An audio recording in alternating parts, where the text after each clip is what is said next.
Hello everyone, thank you for joining me. This is Anthony here from Alameda, California.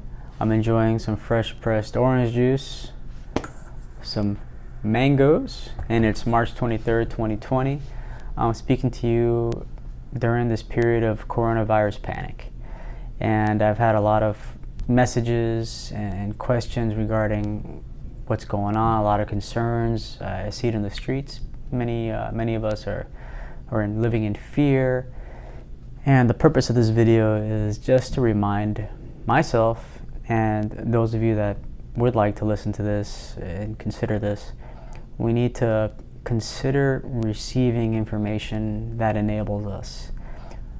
Currently, if you turn on to social media, television news, newspapers, internets, whatever, particularly it seems like many sources are just pushing out information, or at least material out there that results in disabling our own judgment, disabling our own abilities, disabling us completely, and having us live in fear.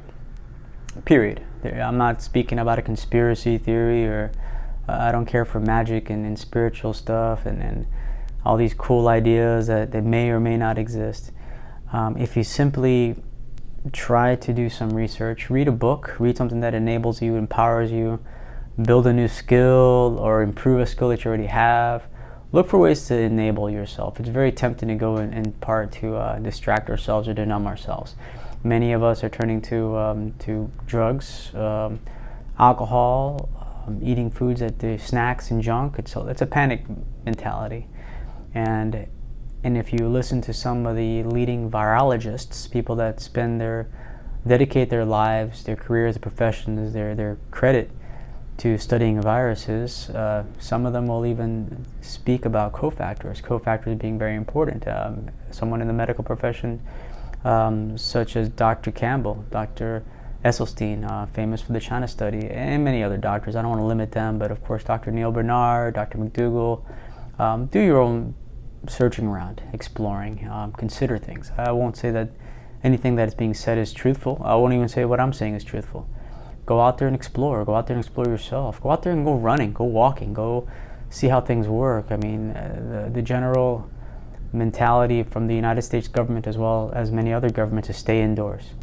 What we do know up leading unto this point is that there were a lot of people that were discontent with their government, such as China, such as Hong Kong in China, or the United States, or in France, or in Spain. People were protesting and rioting, and the result of this situation right now, this panic, has forced people to stay indoors.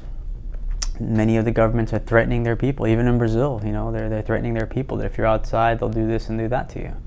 No organizations, no organizing protests and so forth. And so you have to look at the results. It doesn't matter if it's health or some action or exercise.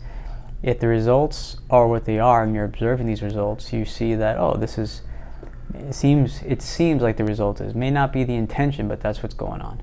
My suggestion is, if you're indoors and you have access to fresh, clean water, get a filter if you can, a purifier. Be mindful of what you're consuming. Be mindful of the air. I have an air purifier, I have a water distiller, I have a shower purifier. I consume as much organic produce as I can. I don't drink any alcohol. I don't take any caffeine or CBD oil or any substances that are just not food. And I think it's at this moment in time, we need to consider limiting things that can possibly irritate the situation. If you are infected, or if you could be infected, consider what cofactors are. Cofactors are things that can enable a bacteria or a virus or just some foreign microorganism, let's say, to compromise our health. So if our liver is compromised, our kidneys are compromised, or pancreas is compromised, or digestive system is compromised, some of us are constipated, consider these things and try to eliminate them. Try to eliminate gluten. Try to eliminate stuff that blocks you up.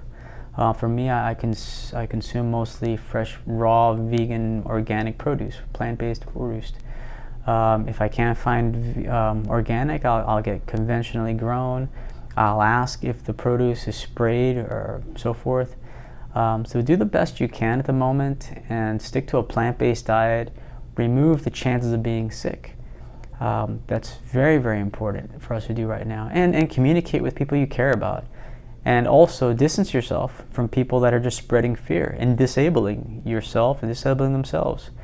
We have to consider that. Push away things that are conspiracy laden and fictional or not fictional, just things you really don't know. If you don't know something, just say, I don't know. But explore. It's okay to explore things. So I wouldn't say that this coronavirus panic is necessary, and would I say it's fictional or imaginary?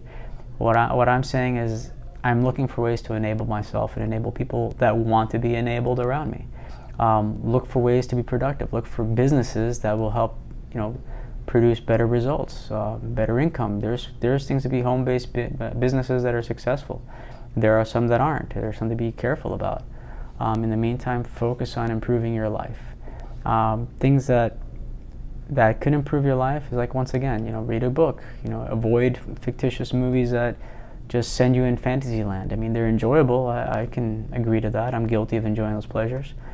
But we live too much in fantasy land. We exchange reality for fantasy. Spending some time feeding the crows, feeding the birds around here, or the squirrels, is real. It's real life. It's enjoyable to partake in life. Whereas if I'm cooped up in a living space, not seeing anything but the screen of an iPhone or TV or whatever, it's draining. It's depressing. I enjoy a 10-mile run every day or every other day, and bicycle ride. I enjoy that right now. I'm not going to let anyone stop me from doing that. I enjoy exercise. I enjoy eating healthy. I enjoy making food for myself and for others. Look for ways to improve. Look for ways to improve ourselves. So don't feel that you have to lock yourself up and drink the Kool-Aid, as some people can say. If you want to look into craziness, just remember that the government, at least in the United States, has a track record of not putting the most accurate information out there. Some of it's misinformation. Oftentimes it's misinformation. I'm not saying don't trust everything, but just consider. And if the information of health is coming from a source that doesn't seem that concerned with health, I mean, let's face it, the president enjoys his burgers and his pizzas and his hot dogs and his junk food. That's not health, man. Why take advice from somebody who's eating really crappy and may have other health issues related to that? That's something to be considerate of. If someone's giving you health advice, look at them. Look at who's giving it to you. It could be a health guru. It could be a vegan, a raw vegan, or somebody who's claiming to heal so many people or healing. I've learned to distance myself from people that use healing and spiritual and gurus. I dislike that. I walk away from those people. I think they mean well, but they're misdirected, and you're gonna hear all types of stuff. And I'm sure if you're watching this video right now and put up with 8 minutes of me already, you may disagree with me on many things. But what I'm saying at the end of this video is just concentrate on yourself, improving the lives around you. Plant something. Go plant a beautiful flower. Plant some herbs or something like that. But just try to make the world a little nicer. That's all I'm saying. Thank you very much for spending some time with me. And I look forward to maybe making another video if this one has some positive reactions. If not, I'll probably make it again anyway. But thank you very much, and enjoy a beautiful, beautiful day. Bye-bye.